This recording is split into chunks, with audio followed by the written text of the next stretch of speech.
আমরা কি করি, শত শত হাজার হাজার স্ট্রাকচার মুখস্থ করতে করতে আমাদের জাম শেষ, কিন্তু ঘটনা কিছুই না। ওই 12 প্রকার আর মডাল আর প্যাসিভ সেন্টেন্স, এর বাইরে আর কোনো ইংরেজি হয় না। আপনি যাই করেন এর মধ্যেই থাকবে। আচ্ছা, একটা জিনিস খেয়াল করেন তো, এইটার যে নাউন হিসাবে ব্যবহার হচ্ছে তার কি প্রমাণ আছে? তাহলে 3টা নোট মনে রাখবেন। ভার প্লাস তে, to plus verb, verb plus র, তখনও to plus verb, verb plus জন্য, তখনও টু প্লাস ভার্ব। ঠিক আছে? তাহলে ইনফিনিটিভের একটা বিষয় বলি, ইনফিনিটিভ 5 প্রকার, মনে আছে তো?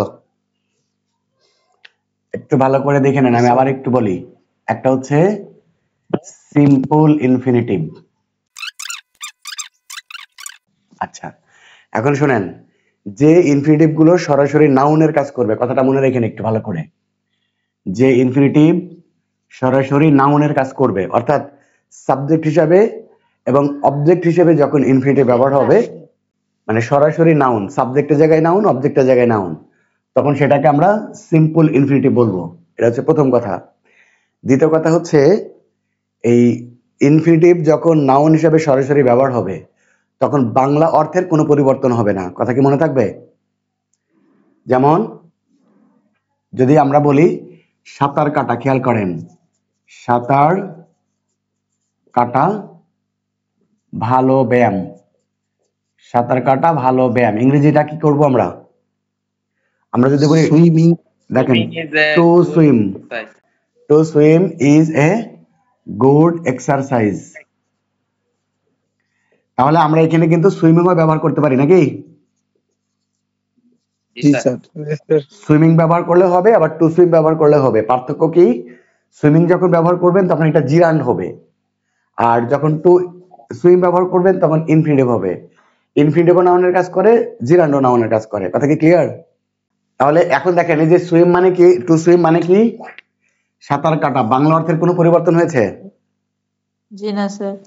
তাহলে যখন সাবজেক্ট হিসাবে ব্যবহার হবে এবং অবজেক্ট হিসাবে ইনফিনিটিভ ব্যবহার হবে তখন বাংলা অর্থের কোনো পরিবর্তন হবে না।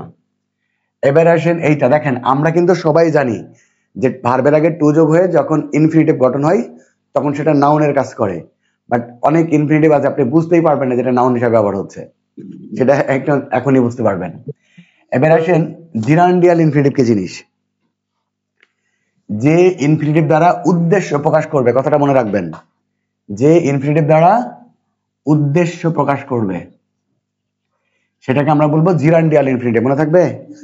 সে টাকা উপার্জন করতে, টাকা উপার্জন করতে মাঠে কাজ করে, সে টাকা উপার্জন করতে মাঠে কাজ করে। একটা জিনিস মনে রাখবেন, এই উদ্দেশ্য যখন প্রকাশ করে তখন ইনফিনিটিভটা আমরা কয়েক ভাবে বলতে পারি। হ্যাঁ, একটা হচ্ছে ভার্বের সাথে ভার প্লাস তে যোগ হবে, একটা 100% সত্য কথা, ভার্বের সাথে যখনই তে যোগ হবে তখনই ইংরেজিতে টু প্লাস ভার্ব হবে। কথা কি মনে থাকবে? বাংলাতে যখন আমরা কোনো ভার্বের সাথে তে যোগ করবো, দেখেন উপার্জন করতে, হ্যাঁ, তারপরে কি খেতে, তারপরে যদি বলতে বলতে, শুনতে, এরকম কাজ করতে, শিক্ষা দিতে, শিখতে, এরকম যখনই বাংলাতে কোনো ভার্বের সাথে তে যোগ হবে ইংরেজিতে তখনই ওই ভার্বের আগে টু যোগ করতে হবে। কথা কি ক্লিয়ার? জি স্যার। এছাড়া যখন উদ্দেশ্য প্রকাশ করবে আমরা এটাকে অনেকভাবে বলতে পারি, যে উপার্জন করতে অথবা উপার্জন করার জন্য, উপার্জন করার জন্য, করার জন্য একই ব্যাপার না? উপার্জন করতে অথবা উপার্জন করার জন্য দুটো একই জিনিস। যখনই উদ্দেশ্য প্রকাশ করবে, মনে রাখবেন, যখনই উদ্দেশ্য প্রকাশ করবে তখনই ইনফিনিটিভ ব্যবহার করবেন, সেটা আপনি করতে বলেন অথবা করার জন্য বলেন। কথা কি ক্লিয়ার? জি স্যার। আচ্ছা, এই জায়গায় দেখেন এগুলা দিয়ে কিন্তু সেন্টেন্স বড় হয়। তাহলে এখানে ভার্ব কোনটা? কনসে ওয়ার্ক না, বাংলাতে ভার্ব, কাজ করে ভার্ব, তাই না? ওকে, কে কাজ করে? সে। এটা খুব ভালো করে বুঝবেন, একটা উদাহরণ দিয়ে ভালো করে বুঝবেন। কাজ করে, এখন বলেন কোথায় কাজ করে? মাঠে। মাঠে। ওকে, এক্সটেনশন 3। এখন বলেন কি কাজ করে? আছে? কখন কাজ করে? আছে? নাই। কি কাজ করে? কোন উত্তর নাই। এবার আসেন আরেকটা ভার্ব, সেটা কি? সেটা হচ্ছে উপার্জন করা। এটা একটা ভার্ব না? আর্ন জি স্যার জি স্যার উপার্জন করতে। ওকে, এখন এরে প্রশ্ন করেন কাকে উপার্জন করতে, উত্তর আছে। না না স্যার কোথায় উপার্জন করে, উত্তর আছে। না না স্যার কি উপার্জন করতে, টাকা টাকা এই দেখেন এটা এক্সটেনশন 2 ঠিক কি না। জি স্যার এই এক্সটেনশন 2 তো পাইলেন, এখন কি এই কাজ করে কে প্রশ্ন করে পাইলেন নাকি উপার্জন করতে এটাকে প্রশ্ন করে পাইলেন। উপার্জন করে উপার্জন করতে তাহলে এই এক্সটেনশন 2টা কার, কাজ করে এইটার নাকি এই উপার্জন করার। উপার্জন করে তাহলে এই কথাটা খুব ভালোভাবে মনে রাখবেন, হ্যাঁ। সেটা কি, সেটা হচ্ছে যার যার এক্সটেনশন তার তারপরে বসবে। ফাইনাইট ভার্বের যে এক্সটেনশন গুলো সেগুলা ফাইনাইট ভার্বের পরে বসবে, আর হচ্ছে কি নন ফাইনাইট ভার্বের যে এক্সটেনশন গুলো সেগুলো নন ফাইনাইট ভার্বের পরে বসবে। এই একটা নোট ভালো করে মনে রাখবেন, ঠিক আছে। তাহলে ঠিক আগের মতো ইংরেজি করেন, হি তারপর কি ওয়ার্কস, আর্ন হি ওয়ার্কস। আগে তো সাবজেক্ট তারপর ফাইনাইট ভার্বটা নেবেন। এই যে হি ওয়ার্কস, এই ওয়ার্কস এর এক্সটেনশন কোনটা, মাঠে নাকি। জি স্যার জি স্যার তাহলে ইন দা ফিল্ড, যেগুলা ওই ফাইনাইট ভার্বের এক্সটেনশন সেগুলো আগে বসাই নেবেন, তারপরে ইনফিনিটিভ, তারপরে ইনফিনিটিভের এক্সটেনশন। তাহলে he works in the field, he works in the field. এরপরে আসেন উপার্জন করতে, এটার ইংরেজি কি, টু আর্ন নাকি। জি স্যার আচ্ছা, কি উপার্জন করতে, টাকা, তাহলে আর্ন মানি। বুঝতে পেরেছেন। জি স্যার আচ্ছা, এবার দেখেন যদি বলি আমরা, আমরা সুন্দরবন, সুন্দরবন পরিদর্শন করার জন্য, পরিদর্শন, পরিদর্শন করার জন্য বা করতে একই কথা, হ্যাঁ। আমরা সুন্দরবন পরিদর্শন করার জন্য খুলনায় গেলাম, খুলনায় গেলাম। দেখেন আমরা সুন্দরবন পরিদর্শন করার জন্য খুলনায় গেলাম, তাহলে গেলামটা ভার্ব ঠিক কিনা। জি স্যার ওকে, তাহলে আমরা হচ্ছে সাবজেক্ট। এবার বলেন গেলামকে প্রশ্ন করেন কি গেলাম, কোথায়, কাকে গেলাম, কোন উত্তর আছে, কোথায় গেলাম, আছে খুলনায় কোথায় গেলাম, খুলনায়। তাহলে এই গেলামকে প্রশ্ন করে কিন্তু খুলনায় পেলাম, এটা এক্সটেনশন 3। এবার দেখেন জি স্যার এখন এই গেলামকে আর যদি প্রশ্ন করেন কোন উত্তর আসবে, কাকে গেলাম, স্যার। কখন গেলাম, কোন উত্তর আসবে, আসবে না। এবার আসেন পরিদর্শন করার জন্য, এটা ইনফিনিটিভ। এবার বলেন কি পরিদর্শন করার জন্য, সুন্দরবন সুন্দরবন তাহলে এটা এক্সটেনশন 2 ঠিক কিনা। জি স্যার তাহলে এক্সটেনশন 2টা কিন্তু পরিদর্শন করার, গেলামের না। তাহলে যেটা যার এক্সটেনশন তারপরে বসতে হবে, এই কথাটা খুব ভালো করে একটু মনে রাখবেন। তাহলে ওই, ওই যে গেলাম, went to went to Khulna Khulna, হ্যাঁ ওয়েন্ট টু খুলনা, তারপরে কি পরিদর্শন করার জন্য, to visit, to visit to visit, তারপরে সুন্দরবন, টু ভিজিট সুন্দরবন। কথা কি ক্লিয়ার হয়েছেন। জি স্যার আচ্ছা, এখন যদি বলি সে আমার সাথে দেখা করার জন্য আমাদের বাসায় আসলো বা এসেছে, যাই বলেন। দেখেন সে আমার সাথে দেখা করতে বা দেখা করার জন্য একই কথা, হ্যাঁ। দেখা করতে আমাদের, আমাদের বাসায় এসেছে, এসেছে। তাহলে দেখেন তাহলে হি হ্যাজ কাম নাকি। জি sir okay, he has come. এখন বলেন কোথায় এসেছে, আমাদের বাসায় তাহলে তো এই কোথায় এসেছে দিয়ে প্রশ্ন করলে এটা পেলাম নাকি। জি স্যার তাহলে he has come to our house, our to our house, he has come to our house. এবার আসেন দেখা করতে নাকি। জি স্যার ও এখানে সাথে লেখা হয়নি, দেখা করতে। তাহলে টু মিট, টু মিট মানে দেখা করতে, আর আমার সাথে মি, উইথ মি না এই যে মিটটা হচ্ছে ট্রানজিটিভ ভার্ব, এর পরে এই জন্য কোনো প্রিপোজিশন বসে না। মিটটা কি বললাম, ট্রানজিটিভ ভার্ব, আর ট্রানজিটিভ ভার্বের পরে যে অবজেক্ট হয়, অবজেক্টের কখনো প্রিপোজিশন হয় না, ঠিক আছে। জি স্যার স্যার ওকে, স্যার তাহলে এই ঘটনা কি বুঝতে পেরেছেন? যার যার এক্সটেনশন তার পরে বসবে। ক্লিয়ার? ক্লিয়ার স্যার আচ্ছা, স্যার এখন আরেকটা কথা বলি, খুব ভালো করে বুঝবেন। আমরা একটা সেন্টেন্সের মধ্যে যে এক্সটেনশন গুলো ব্যবহার করি সেগুলো তো আমরা সেন্টেন্সের শেষের দিকে বসাই, ঠিক কিনা? জি স্যার জি স্যার আমি মনে হয় ইতিপূর্বেও আপনাদেরকে বলেছিলাম যে এক্সটেনশন গুলো ব্যবহার করি আমরা প্রয়োজন বোধে সেই এক্সটেনশন গুলো সাবজেক্টের আগে বসানো যায়। যেমন আমরা যদি বলি he plays football, he plays football in the afternoon, হ্যাঁ, he plays football in the afternoon, মানে কি সে মাঠে সরি বিকেল বেলায় ফুটবল খেলে, তাই তো? জি স্যার আপনি কিন্তু চাইলে এই অংশটা আগেও বসাতে পারবেন। আপনি যদি বলেন in the afternoon, in the afternoon, তারপরে হচ্ছে একটা কমা দিবেন, দিয়ে বলবেন হি প্লেজ ফুটবল। এভাবেও লেখা যায়। এই কথা বলছিলাম না এর আগে? না বলছি? আচ্ছা, মনে হয় না। যদি না বলে থাকি তাহলে এখন শুনেন। আপনারা শেষের দিকে যে এক্সটেনশন গুলো ব্যবহার করেন, আপনি চাইলে ওই এক্সটেনশনের একটা অংশ সাবজেক্টের আগেও বসাতে পারবেন।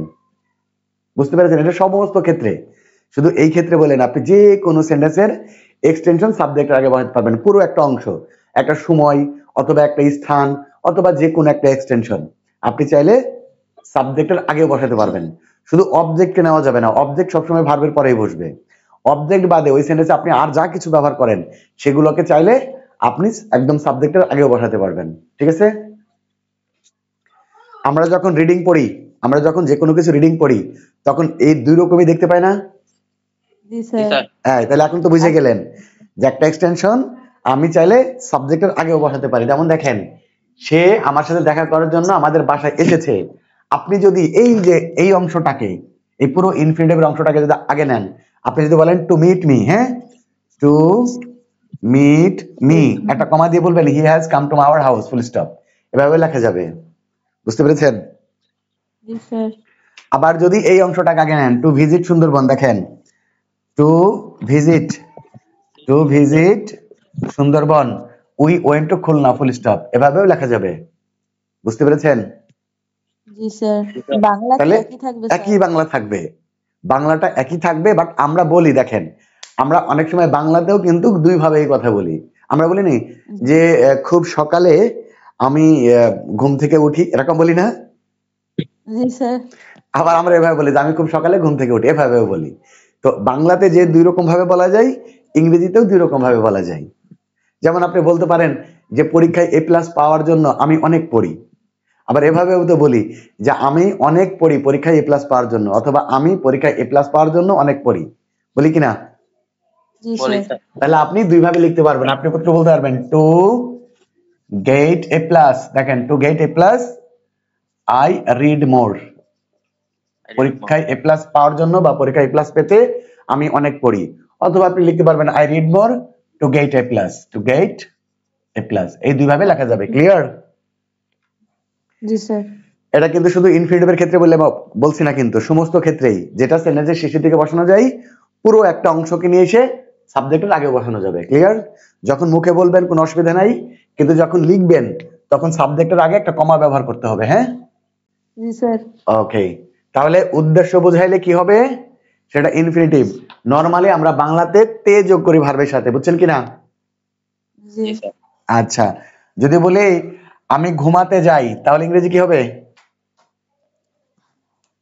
I go to sleep I go to slip, আমি ঘুমাতে যাই।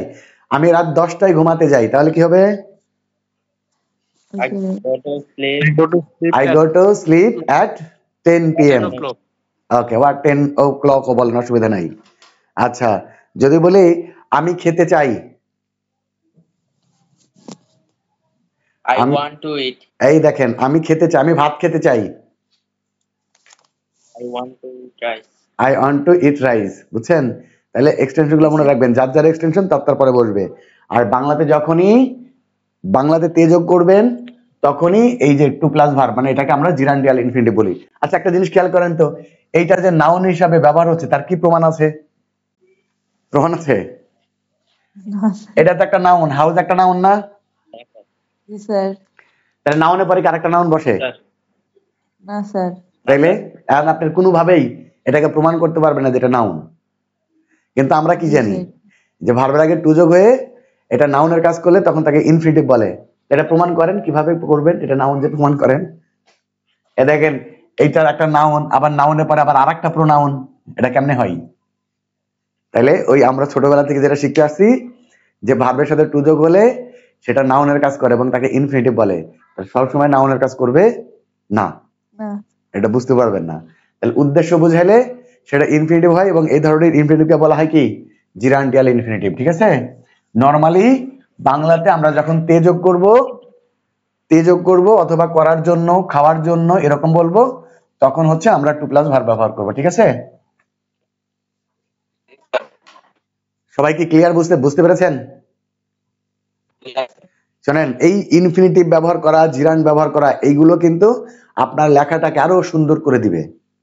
আপনি যে ফ্রি হ্যান্ডরাইটিং করবেন, প্যারাগ্রাফ, কম্পোজিশন যাই লেখেন, এইগুলা দিয়ে কিন্তু সেন্টেন্সগুলো সুন্দর হয়। শুধু সাবজেক্ট ভার্ব এক্সটেনশন দিয়ে সেন্টেন্সটা অনেক সুন্দর করতে পারবেন না, বাট এখন এইগুলা যখন ব্যবহার করবেন তখন কিন্তু সেন্টেন্সগুলো অনেক সুন্দর হবে। যেমন দেখেন, আমরা যদি বলি, ওই যে এর আগে একটা সেন্টেন্স লিখছিলাম যে আমি আমার স্বাস্থ্য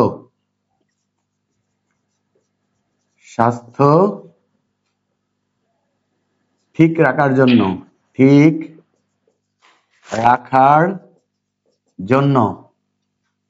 ব্যায়াম করি। মাঠে ফুটবল খেলি। আপনি কিন্তু এখন অনেক বড় বড় সেন্টেন্স তৈরি করতে পারবেন, এর থেকেও বড় বড় সেন্টেন্স তৈরি করতে পারবেন, বাট সিস্টেম কিন্তু একটাই। আর আপনাদেরকে আবারও স্মরণ করে দিচ্ছি, 12-12-24 প্রকার আর মডেলের ব্যবহার আর প্যাসিভ সেন্টেন্স, এর বাইরে কিন্তু আর পৃথিবীর কোনো সেন্টেন্স হয় না। আপনি যত স্ট্রাকচারই ব্যবহার করেন সবগুলো এর মধ্যেই থাকবে। বুঝতে পেরেছেন? জি স্যার। জি স্যার।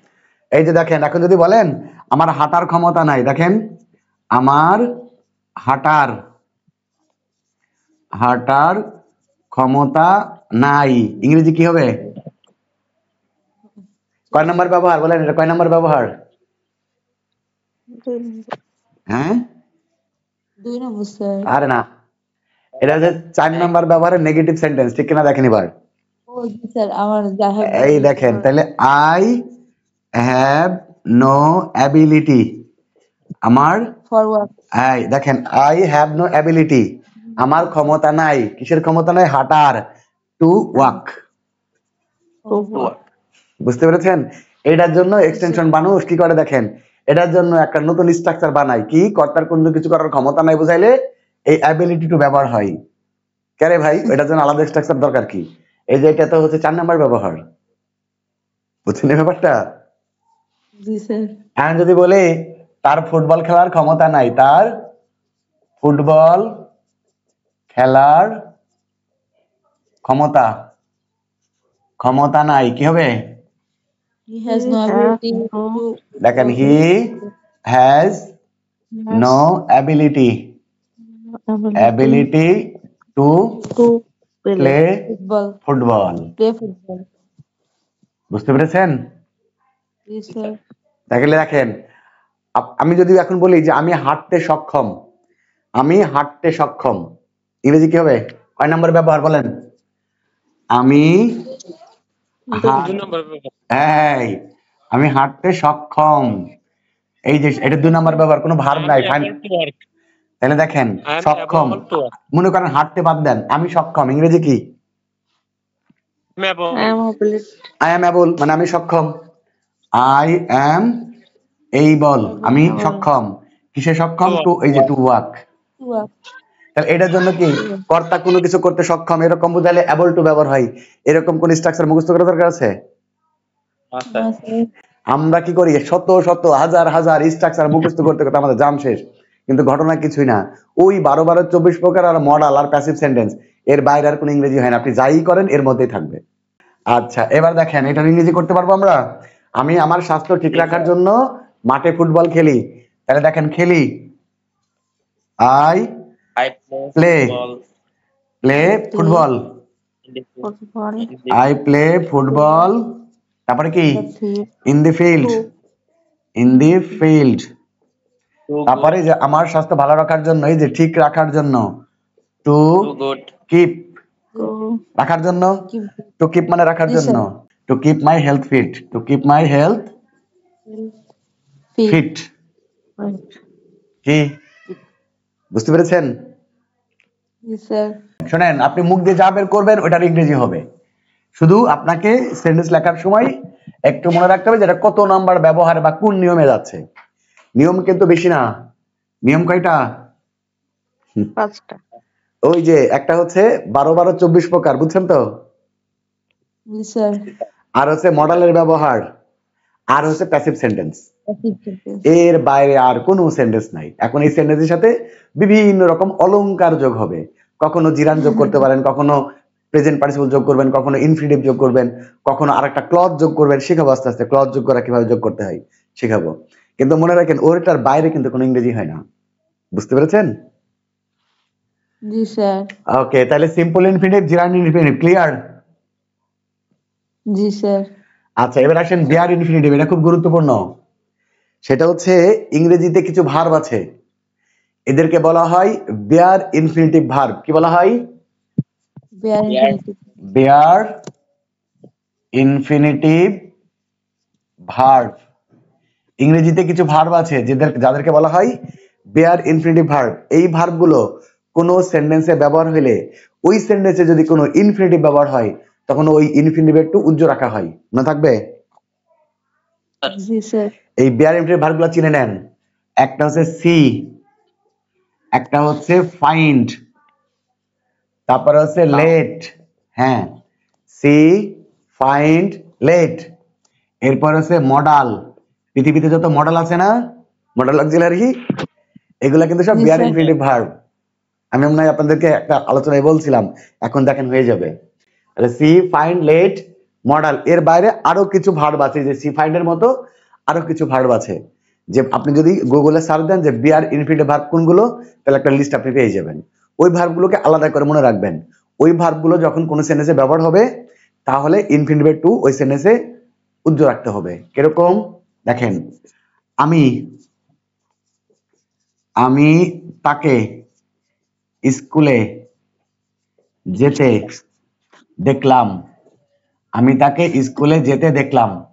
দেখেন, দেখলাম ভার্ব, আমি সাবজেক্ট। এখন বলেন কাকে দেখলাম? তাকে। তাকে দেখলাম। এখন যদি বলেন এই কোথায় দেখলাম, উত্তর আছে? স্যার। নাই। এই দেখেন যেতে, কোথায় যেতে? School-এ। এইবার দেখেন পেয়ে গেছেন। এইটা কিন্তু খুব ইম্পর্টেন্ট জিনিস, যে এক্সটেনশনটা কার, যার এক্সটেনশন তারপরে ভার্ব দুই রকম। ফাইনাইট ভার্বের আমি কেন রিপিট করতেছি, কারণ এইগুলাতেই ভুল হয়। ফাইনাইট ভার্বের এক্সটেনশন গুলো ফাইনাইট ভার্বের পরে, আর নন ফাইনাইট ভার্বের এক্সটেনশন গুলো নন ফাইনাইট ভার্বের পরে। এইটা শুধু মনে রাখবেন, ঠিক আছে? জি স্যার। ওকে, তাহলে ইংরেজি কি হবে? আই স, আমি দেখলাম। হিম মানে তাকে, আমি তাকে দেখলাম। আর এই যে স ব্যবহার হয়েছে এই জন্য এটা কি হবে? যেতে, শুধু গো ব্যবহার হবে, টু গো হবে না। যেতে ভার্বের সাথে বাংলায় তে যোগ হলে ইংরেজিতে টু যোগ হয় না? জি স্যার। কিন্তু এখন আমরা যোগ করব না, কারণ এই যে ভার্বটা ব্যবহার করেছি এই ভার্বটাকে আমরা বলি বেয়ার ইনফিনিটিভ ভার্ব। ক্লিয়ার? জি স্যার। তাহলে আই স হিম গো, কোথায়? To school. School. কি বুঝতে পেরেছেন? জি স্যার। এই দেখেন, যদি বলি আমাকে আমাকে বাড়ি যেতে দাও, বাড়ি যেতে দাও। দেখেন বাংলাতে আমরা তে যোগ করেছি কিনা, তাহলে ইংরেজিতে টু যোগ হবে জি কিনা? স্যার। তাহলে হবে। Let Let me me go home, go to school. Let me go home. এখানে একটা টু আছে, কি আছে? টু আছে। টু। কিন্তু এই টুটা ব্যবহার হবে না কেন? এই যে ভার্ব হিসেবে লেট ব্যবহার হয়েছে, যার কারণে এই ইনফিনিটিভ টু আর লেখা লাগবে না। কিন্তু এখানে টু আছে না নাই? এই কথা সত্য যে তে যোগ হলেই বাংলাতে তে যোগ হলে ইংরেজিতে ভার্বের সাথে টু যোগ হবে। বুঝতে পেরেছেন কিনা? জি স্যার। ওকে, এবার ইংরেজি বলেন তো এটা কি হবে? সে আমাকে সে আমাকে কথা বলার অনুমতি দিল, অনুমতি দিল। বলতে পারবেন? He let me এই দেখেন হি, speak. এই যে লেট মানে অনুমতি দেওয়া, হ্যাঁ, হি লেট মি, সে আমাকে অনুমতি দিল, টু স্পিক, টু স্পিক, সে আমাকে কথা বলার অনুমতি দিল। বুঝতে পেরেছেন? তাহলে এখানে টু ব্যবহার হবে না, কেন টু ব্যবহার হবে না? কারণ এই যে এখানে লেট আছে, লেট আছে। তাহলে হি লেট মি স্পিক, তাহলে এটা কিন্তু নন ফাইনাইট ভার্ব। এই লেট ব্যবহার কারণে এই টুটা উজ্জ্ব রাখা হয়েছে। বুঝতে পেরেছেন? জি স্যার। জি স্যার। আচ্ছা, এবং কোন সেন্টেন্সে যখন আমরা মডেল ব্যবহার করি, দেখেন খুব ভালো করে বলেন, যদি বলি আমি আমি ফুটবল ফুটবল খেলতে খেলতে পারি, কথা বুঝেন, সব পানির মতন সহজ হয়ে যাবে। আমি ফুটবল খেলতে পারি, দেখেন খেলতে, তাহলে ইংরেজি কি হবে? I can play football. দেখেন I can two play football, এরকম কিনা? জি স্যার। কিন্তু আমরা এখানকার টুটা ব্যবহার করব না, কেন? Yes sir. কারণ সমস্ত মডাল ভার্ব গুলো হচ্ছে বেয়ার ইনফিনিটিভ ভার্ব। যে সেন্টেন্সে মডাল ব্যবহার হয় ওই সেন্টেন্সে ইনফিনিটিভ টু উজ্জ্ব রাখা হয়। তাহলে ফাইনাইট ভার্ব কোনটা? এটা ফাইনাইট ভার্ব না এটা ফাইনাইট ভার্ব? Can. হ্যাঁ, দেখছেন? এন্ড আপনি এটা নিয়ে আমার আমি ইউটিউবে একটা ভিডিও দিয়েছিলাম, দে একটা পুলা এনে কমেন্ট করছে। এখন বলেন এইটা মানুষ বুঝে না, আমরা ছোটবেলা থেকে শিখিয়ে আসতেছি মডাল না মডাল, কেন যে এখানে টু হয় না, এই যে তে যোগ হয়েছে তারপরেও যে কেন হয় না, এটা এখন ক্লিয়ার হয়েছেন? জি স্যার। জি স্যার। তাহলে এখন ছিল বাক্যটা I can play football. হ্যাঁ কেন দুইটা ভার্ব একসাথে? হ্যাঁ, এইটা হচ্ছে কথা, কেন দুইটা ভার্ব একসাথে। দেখেন এটা কিন্তু চেঞ্জ হয়, আপনি ক্যানের পরিবর্তে পাস্ট করলে কোড দিতে পারবেন, ঠিক না? তাহলে একটা জিনিস এখন কি প্রমাণ হয়েছে, যে একটা সেন্টেন্সে যে সাহায্যকারী ভার্ব থাকে সেইটাই হচ্ছে ফাইনাইট ভার্ব, আর ওর পরে যে ভার্বগুলো ব্যবহার হয় সেগুলা হচ্ছে নন ফাইনাইট ভার্ব। এবং একটা জিনিস খেয়াল করবেন, যে সেন্টেন্সে সাহায্যকারী ভার্ব ব্যবহার হয় ওই সেন্টেন্সের ভার্বগুলো কি কি হয়? হয় টু প্লাস ভার্ব হবে, না হলে ভার্ব প্লাস আইএনজি হবে, না হলে ভার্বের 3 নম্বর ফর্ম হবে। দেখেন যে সেন্টেন্সে সাহায্যকারী ভার্ব আছে ওই সেন্টেন্সে হয় টু প্লাস ভার্ব, এই টু উজ্জ্ব থাকতে পারে, হয় ভার্ব প্লাস আইএনজি, না হলে ভার্বের 3 নম্বর ফর্ম, এর বাইরে আর কিছু পাবেন না। দেখেন এখন যদি বলি হি ইজ রিডিং, তাহলে রিডিংটা কি ভার্ব প্লাস আইএনজি না? স্যার। তার মানে non finite verb. Non finite. যদি বলি হি হ্যাজ কি বলবো কমপ্লিটেড হিজ ওয়ার্ক, দেখেন এই যে কমপ্লিটেড ভার্বের 3 নম্বর ফর্ম না? জি স্যার। জি স্যার। তাহলে একটা জিনিস খেয়াল করবেন, যে সেন্টেন্সেই অক্সিলারি ভার্ব থাকবে ওই অক্সিলারি ভার্বের পরে হয় কি থাকবে টু প্লাস ভার্ব, নাহলে ভার্ব প্লাস আইএনজি, না হলে ভার্বের 3 নম্বর ফর্ম। আর টুটা কখনো কখনো উজ্জ্ব থাকতে পারে, কেন উজ্জ্ব থাকতে পারে? ওই যে ভার্ব যখন বিয়ার ইনফিনিটিভ হয়। তাহলে ক্লিয়ার? ওকে, নেক্সট আসেন। এগুলা কিন্তু সেন্টেন্সে ব্যবহার করতে হবে, বুঝছেন নি? শুধু শিখলে হবে না, সেন্টেন্সে প্রয়োগ করতে হবে, নিজে নিজে সেন্টেন্স তৈরি করতে হবে। এবার আসেন, তাহলে বিয়ার ইনফিনিটিভ ক্লিয়ার হয়েছেন? জি স্যার। এবার আসেন স্পিল্ট ইনফিনিটিভ। কখনো কখনো দেখবেন মানে ভার্বের আগে যে টু হওয়ার কথা এই টুটা ভার্ব থেকে আলাদা হয়ে যায়। দেখেন সেটা হচ্ছে আমি তাকে আল্লাহর উপর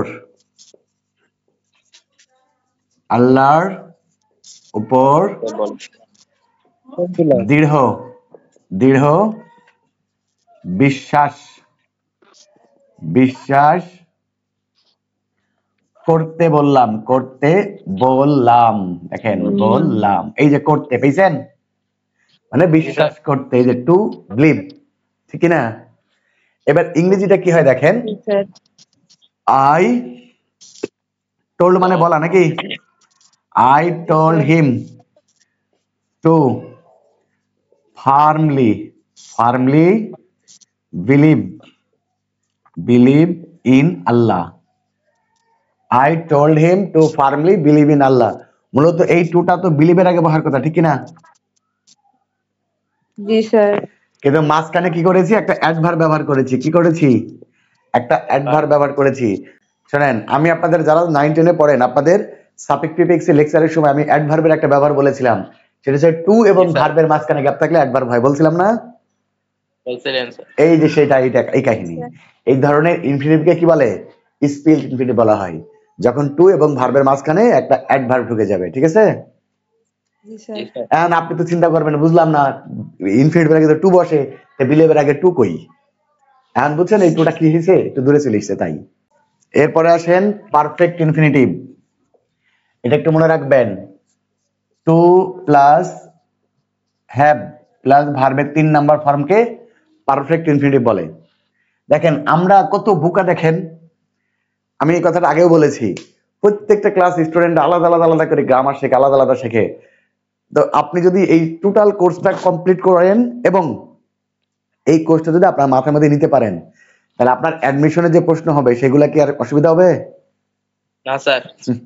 আপনি বিসিএস পরীক্ষা দিবেন, সেখানে ইংরেজি থেকে যে প্রশ্ন হবে অসুবিধা হবে? না আপনারা হচ্ছে যে কোনো চাকরি পরীক্ষা দিবেন, এর বাইরের কি আসবে? কি আছে? কিছুই নাই, বুঝছেন নি? শুধু আমরা ইংরেজিটা শিখি না দেখে সারা জীবন প্রাইভেট পড়ি আর ইংরেজিতে দুর্বল, কিছুই বুঝিনি। আচ্ছা, এটা দেখেন, টু প্লাস হ্যাভ প্লাস ভার্বের 3 নাম্বার ফর্ম। আমি একটা সেন্টেন্স লিখতেছি, একটু খেয়াল করেন। সেটা হচ্ছে, আমি তোমার চিঠি খোলার জন্য দুঃখিত। আমি তোমার চিঠি খোলার জন্য দুঃখিত। এটার ইংরেজি দুইটা হয়, কয়টা? দুইটা। দুইটা। দেখেন, একটা হচ্ছে আপনি বলতে পারেন I am sorry to open open Your letter. Letter, অথবা বলতে পারবেন I am sorry to have opened your letter. খেয়াল করেন, I am sorry to have opened your letter, দুটোই বলতে পারবেন। এই একটা বাংলার, দুটা ইংরেজি, কিন্তু পার্থক্য আছে। পার্থক্য শুনেন, আপনারা একটু মনে করেন তো, এই পারফেক্ট শব্দের অর্থটা কি? এর আগে বলেছিলাম। সম্পূর্ণ। হ্যাঁ, কে বললে এটা? আরে আল্লাহ, নিশাত ইংরেজিটা শিখেই গেল, যাক আলহামদুলিল্লাহ। এলাকার পোলাপানের বলতে হবে, বুঝছেন? তাহলে ইনশাআল্লাহ। নিজের স্বার্থপরের মতো শিখলে হবে না, সবাইকে বলবেন যে ইংরেজি কি করে শিখতে হয়। তাহলে পারফেক্ট মানেই সম্পূর্ণ, নাকি? সম্পূর্ণ বা কমপ্লিটেড, তাই তো? জি স্যার।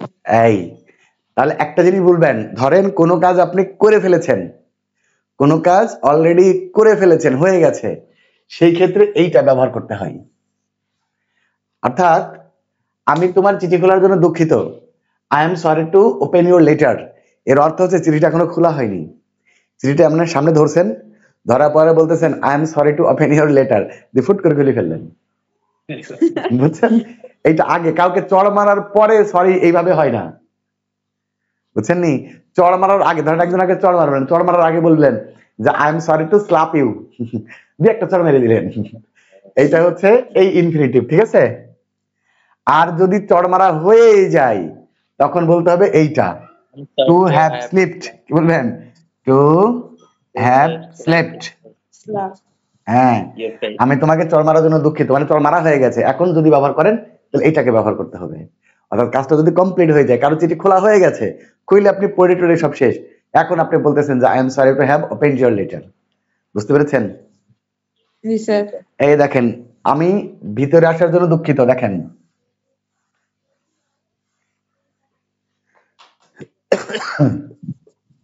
আমি ভিতরে আসার জন্য দুঃখিত, আমি ভিতরে আসার জন্য দুঃখিত, তাহলে কি হবে? I am sorry to come in. এটা দ্বারা আপনি কি বুঝলেন কোন? এখনো ভিতরে আসেনি, দরজার সামনে বললাম I am sorry to come in, বইলে ঢুকে পড়লাম, বুঝলেন? এইটা। আর যদি বলেন I am sorry to have come in, sorry to have come, এই কাম কিন্তু 3 নাম্বার, হ্যাঁ, 3 নাম্বার ফর্ম ভার্বের। তাহলে এইটার অর্থ হচ্ছে আপনি ভিতরে চলে এসেছেন, আসার পরে বলতেছেন যে I am sorry to have come in. বুঝতে পেরেছেন পার্থক্যটা? যাওয়ার পরে বলা। হ্যাঁ, কোনো কিছু যখন করা হয়ে যাবে, করে হয়ে যাওয়ার পরে যদি আপনি কিছু বলেন, তখন টু প্লাস হ্যাভ প্লাস ভার্বের 3 নম্বর ফর্ম হবে। এটাকে মূলত পারফেক্ট ইনফিনিটিভ বলে। আর করার আগে যদি বলেন তাহলে শুধু টু প্লাস ভার্ব হবে। ঠিক আছে? জি স্যার। আচ্ছা, এতক্ষণে আমরা দুইটা ব্যাপার একটু ক্লিয়ার করে দিই। নাম্বার 1, কখনো ভার্বের সাথে বাংলাতে যদি ভার্ব প্লাস তে যোগ হয়, ভার্ব প্লাস তে, তখনও টু প্লাস ভার্ব হবে। ক্লিয়ার? জি স্যার।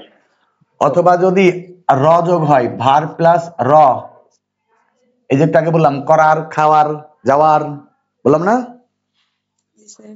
তখনও টু প্লাস ভার্ব।